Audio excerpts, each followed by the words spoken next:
Mirë se erdhët në Njerëzor. Sot do të flasim për një realitet të hidhur.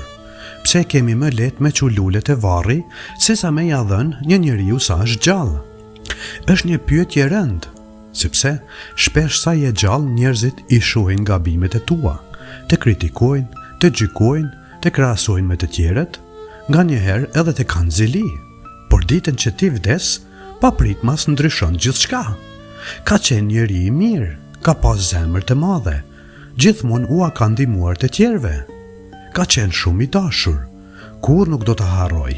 Dhe pastaj vin lulet që ndoshta nuk ti kanë dhënë sa ishe gjallë. Fjalet e mira që ndoshta ke prit gjithë jetën me i ndëgju, thuhen atëherë kur ti nuk mund më me i ndëgju. Dhe kjo është tragjedia. Vdekja nuk ta ndryshon vlerën. Vdekja ua ndryshon të tjerëve mënyrën si të shohin. Sa je gjallë, mundesh me qenë konkurrencë. Suksesi yt mund ta pengoj dikë. Lumturia jote mund t'i kujtoj dikujt çka i mungon. Gabimet e tua janë të dukshme. Por kur vdes, konkurrenca mbaron. Nuk ka më debate, nuk ka më krenari, nuk ka më kohë për më thënë një ditë do ta thras. Sepse ajo ditë nuk vjen më. Dhe atëherë fillon me kuptu çka kemi pas.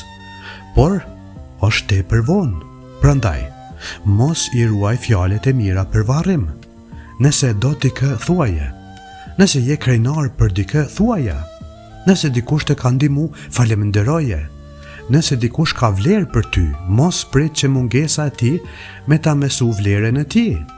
Dhe nëse don me çu lule, çoja sot, sepse lulet mbi varr janë të bukura, por ekziston vetëm një problem. Njeriu për të cilin i ke sjell nuk mundet më as me i pa, as me i ndje dashurinë me të cilin i ke sjell ato lule.